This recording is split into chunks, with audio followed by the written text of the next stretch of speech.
اللہ کے رسول ہم نے یہ نصیحت کرنا چاہتے ہیں کہ جب تم پر مشکلات بنے نا تو نمبر نہ تلاش کرو کہ فلاں کا نمبر کہاں ہے، فلاں کا نمبر کہاں ہے. کوئی رات ڈھونڈو جو صرف رب کی رضا کے لیے گزری ہو. کوئی نیکی تلاش کرو جو فقط اللہ کے لیے کی ہو. کوئی آنسو ڈھونڈو جو تم نے کسی مسکین یتیم کے پوچھے ہو. کوئی ایسا شخص جو تڑپ کے رو رہا تھا لیکن تمہاری وجہ سے ہنسا ہو. کوئی ماں جس نے راہ جاتے تمہیں دعا دی ہو کہ بیٹا جا تو جیتا رہے. کوئی بوڑھا شخص جس نے دعا دی ہو کہ اللہ دنیا اور آخرت میں تیرا بھلا کرے. کوئی یتیم، کوئی لاوارث، کوئی کمزور، کوئی شخص جس کی روح سے تمہارے لیے دعا نکلی ہو.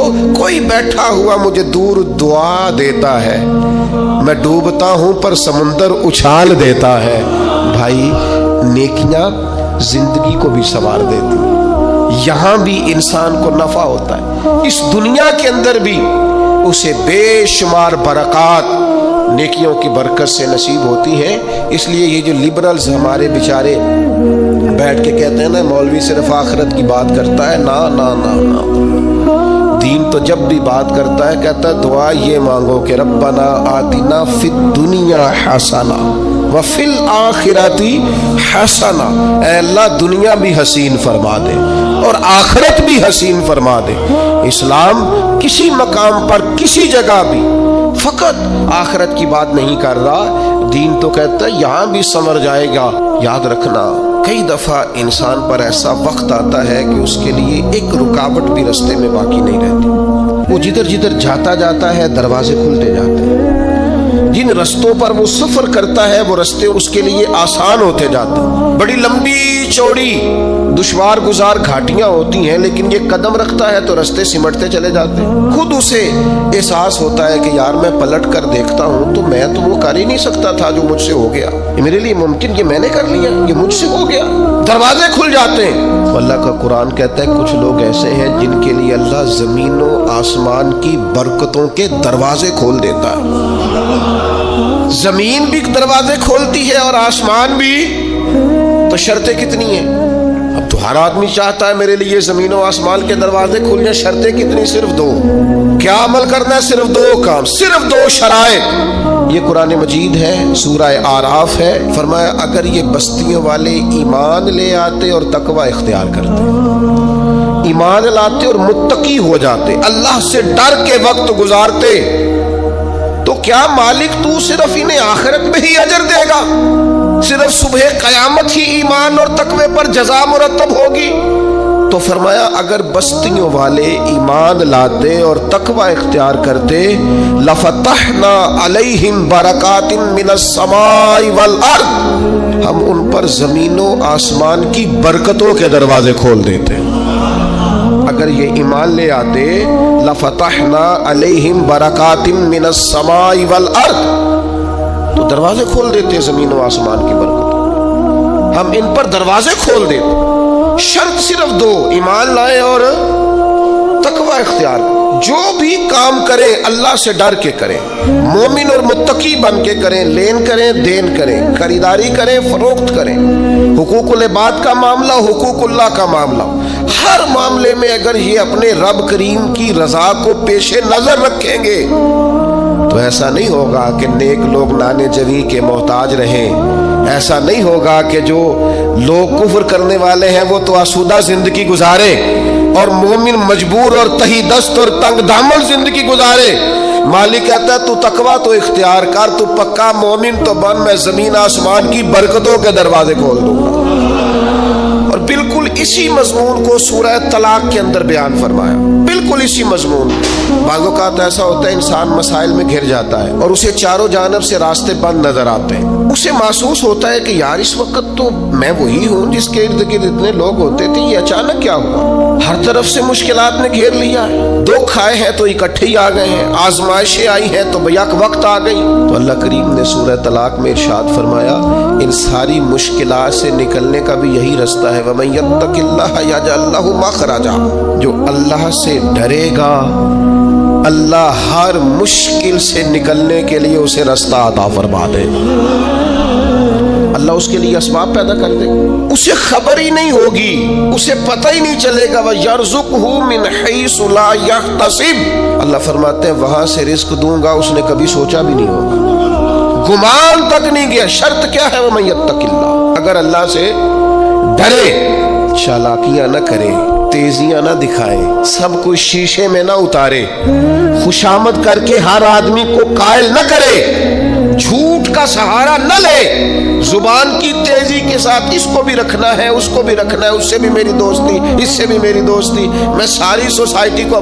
آپ فکر نہ کریں, اگر آپ کسی کو شیشے میں اتار رہے ہیں تو وہ بھی آپ کو شیشے میں اتار رہا ہے. بڑے بھولے بھالے, بڑے اللہ والے, ریاض آپ کو بس ہم ہی جانتے ہیں, اسے بھی ساری ہی خبر ہے, وہ بھی سب جانتا ہے. اگر صحیح رستہ اختیار کیا جائے, تقوی کا رستہ اختیار کیا جائے. حضرت عوف بن مالک اشجعی رضی اللہ تعالیٰ عنہ فرماتے ہیں بیٹا میرا اغوا کر لیا کفار نے, اور غربت اور قحط اور پریشانی پہلے ہی بہت زیادہ تھی. میں بڑی تکلیف میں حضور کی بارگاہ میں حاضر ہوا, یا رسول اللہ کیا کروں؟ تو کریم فرمانے لگے رب سے ڈر, اللہ پہ بھروسہ کر, لا حول شریف کی کثرت کر. فرماتے ہیں ابھی ہم نے 1-2 تسبیح بھی پوری نہیں پڑھی تھی, دروازے پہ دستک ہوئی, بیٹا بھی آ گیا اور 400 بکریاں بھی ساتھ لایا. اتنی جلدی کرم نوازی, اتنی جلدی رحمت. میں نے کہا بیٹا کیا ہوا؟ کہنے لگے ابا جی کچھ لوگوں نے اغوا کیا تھا, مجھے باندھ رکھا تھا, اچانک میں نے ہاتھ ہلایا تو رسیاں بھی کھل گئیں, باہر نکلا تو وہ غائب تھے, تھا ہی کوئی نہیں, اور اس حویلی میں 400 بکریاں تھی. میں نے دروازہ کھول کے ذرا انہیں ہانکا ہے تو وہ 400 کی 400 میں سے بھاگی بھی کوئی نہیں, ساری ساتھ آ گئی ہیں, کرم ہو گیا. تو آپ فرماتے ہیں میں حضور کی بارگاہ میں حاضر ہوا, یا رسول اللہ ان بکریوں کا کیا کرنا ہے؟ تو فرمایا میرے رب نے تجھے عطا کی ہے, یہ مال غنیمت ہے, تیرے لیے جائز ہے. میرے بھائیوں, زندگی میں مسائل کا شکار ہو جائیں, غلط راہیں اختیار نہیں کی جاتی, جھوٹ کا سہارا نہیں لیا جاتا, رشوتیں دینے کے لیے مال جمع نہیں کیا جانا چاہیے, اور اپنے ناجائز کاموں کے لیے بڑے تعلقات نہیں بنانے چاہیے. کھانے کھلائے جا رہے ہیں, دعوتیں پکائی جا رہی ہیں, لوگوں کو بلایا جا رہا ہے, کارڈ تقسیم ہو رہے ہیں, تعلقات بن رہے ہیں, کس لیے؟ یہ لوگ مشکل وقت میں کام آئیں گے. تجربہ کر کے دیکھ لینا, جس کی جیب کارڈ سے بھری ہوئی ہے نا مختلف لوٹ, ٹائم آنے پہ ملتا ہی کوئی نہیں. ہاں, آدھے سے زیادہ تو نمبر ہی بند ملتے ہیں. وہ کہاں میرے عزیز, وہ کسی نے کہا تھا وہ تیری آنکھ ہو یا سنگ ملامت کی چبھن, کون پہنچا ہے میرے درد کی گہرائی تک, دور شہرت میں تو یاروں نے کیا یاد بہت, پر ساتھ آیا نہ کوئی کوچہ رسوائی تک. مشکل حالات میں کون ملتا ہے, ساری عمر ہی آٹا گد ہے, لکھاں کیتے نہیں پیڑے, تو جدو وقت آیا ہی محمد بخشا کوئی نہیں بیٹھا نیڑے. اس وقت میں اللہ فرماتے ہیں تو مجھ سے ڈر, میں تیرے لیے رستہ بنا دوں گا, تجھے گنجائش دوں گا, تیرے حالات ٹھیک کر دوں گا. لیکن شرط کیا ہے؟ اللہ سے ڈرا جائے, غلط راہوں کا انتخاب نہ کیا جائے, اپنے مالک کی طرف توجہ کی جائے, اپنے مسلح کو آباد کیا جائے, رب کریم کی جانب انسان رجوع کرے. اگر وہ اللہ کی جانب رجوع کرے گا, رب کریم سے ڈرے گا, اس کے حضور اپنی توجہ کو مبذول کرے گا, تو اللہ تبارک و تعالی اس کے لیے بڑی جلدی رستہ پیدا کر دے گا. اور یہ تجربہ ڈھیر سارے لوگوں نے کیا, اور وہ اس تجربے پر کامیاب بھی ہوئے. سن لو اور یاد رکھنا, اللہ کی کتاب کا فیصلہ یہ ہے, اگر آپ چاہتے ہیں کہ میرے بچے میرے بعد کسی پریشانی کا شکار نہ ہوں, تو اس کے لیے باپ کا امیر ہونا ضروری نہیں, باپ کا نیک ہونا ضروری ہے. آپ یہ سمجھتے ہیں کہ میں بہت زیادہ بینک بیلنس چھوڑ کے جاؤں گا تو پیچھے میری اولاد آسودہ زندگی گزارے گی, میں بہت ساری زمین جائیداد چھوڑ جاؤں گا تو یہ خوشحال وقت گزاریں گے, انہیں کوئی تکلیف نہیں آئے گی؟ ایسا نہیں ہے. قرآن مجید کا یہ فیصلہ ہے کہ آپ کے پیچھے آپ کے مال, آپ کی جان, آپ کی اولاد کی حفاظت تب ہوتی ہے جب آپ تقوی چھوڑ کے جاتے ہیں, پرہیزگاری چھوڑ کے جاتے ہیں, نیک نامی چھوڑ کے جاتے ہیں. یہ قرآن مجید ہے, یہ سورہ کہف ہے, یہ حضرت خضر علیہ السلام ہے, یہ ایک گاؤں میں گئے ہیں جناب موسیٰ کلیم علیہ السلام کے ساتھ. گاؤں والوں نے مہمان نوازی کوئی نہیں کی، لیکن اللہ کے ان پاک باز لوگوں نے ایک گرتی ہوئی دیوار سیدھی کر دی ہے. اور جب جناب خضر علیہ السلام سے پوچھا جاتا ہے کہ جناب آپ یہ گرتی ہوئی دیوار سیدھی کر رہے ہیں اور یہ لوگ وہ ہیں جنہوں نے پانی تک نہیں پوچھا، تو یہ قرآن مجید ہے.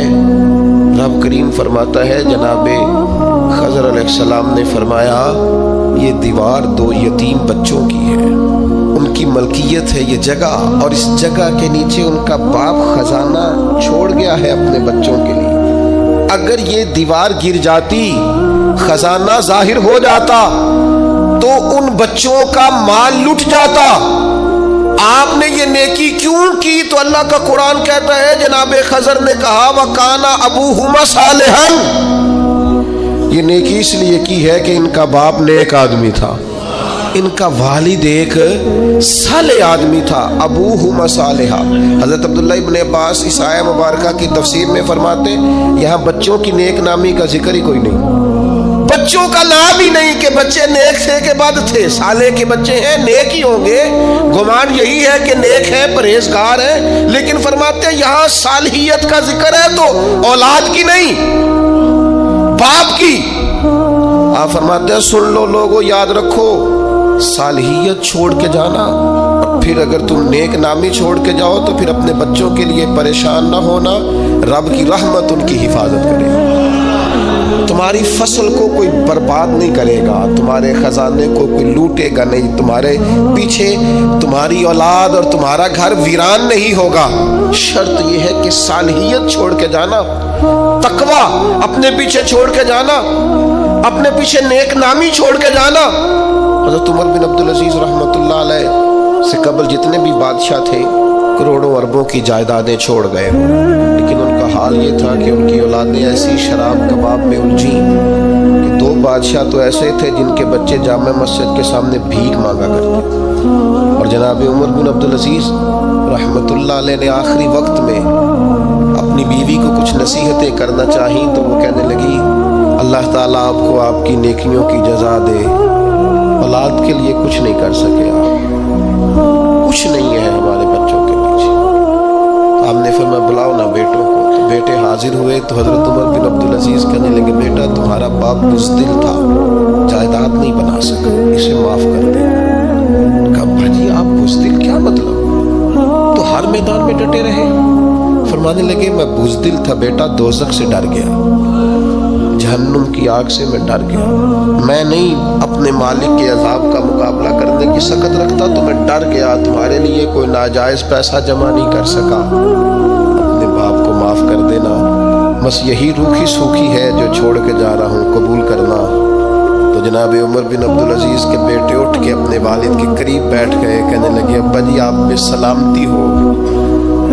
پرانے بادشاہوں کی اولادیں گلیوں سے گزرتی ہیں تو لوگ دیکھ کے رخ پھیر لیتے ہیں، اور ہم جس گلی سے گزرتے ہیں لوگ کہتے ہیں نیک آدمی کی اولاد جا رہی، تو پرہیزگار آدمی کے بیٹے جا رہے ہیں، آپ کے نام سے جانے جاتے ہیں تو ہمارا قد ناز سے اونچا ہو جاتا ہے، ہمارا سر فخر سے بلند ہوتا ہے. دوستو اللہ فرماتا ہے وَكَانَ أَبُوهُمَا صَالِحًا، ان کا باپ صالح تھا، نیک تھا. گھر چاہتے ہو کہ پیچھے اولاد کو کوئی تکلیف نہ آئے، جانے کے بعد اولاد پر کوئی آزمائش نہ آئے، زمانے کی تیز دھوپ کی تپش انہیں نہ پہنچے، حالات کی شدت کا یہ شکار نہ ہو، پھر سرمایہ نہیں، مال نہیں، جائیداد نہیں، تقویٰ چھوڑ کے جانا، پرہیزگاری چھوڑ کے جانا. بڑا شوق ہے لوگوں کو شہرت کا، بڑا شوق ہو گیا ہے لوگوں کو فیمس ہونے کا، بڑا دل کرتا ہے کسی طریقے سے مشہور ہو جائیں، بڑی خواہش ہے. اس کے لیے لوگ سفر کرتے ہیں بڑا لمبا چوڑا، اور چاہتے یہ ہیں کہ کوئی ایسی صورت بن جائے، کوئی ایسی کیفیت ہو جائے، کسی طریقے سے وائرل ہو جائے. اللہ تعالیٰ مجھ سے درگزر کرے، میں بڑا چھوٹا آدمی ہوں، من آنم کے من دانم، جو میں ہوں مجھے پتا ہے. لیکن آپ کو کیا عرض کروں کہ شہرت اپنے اندر مسائل کتنے رکھتی ہے.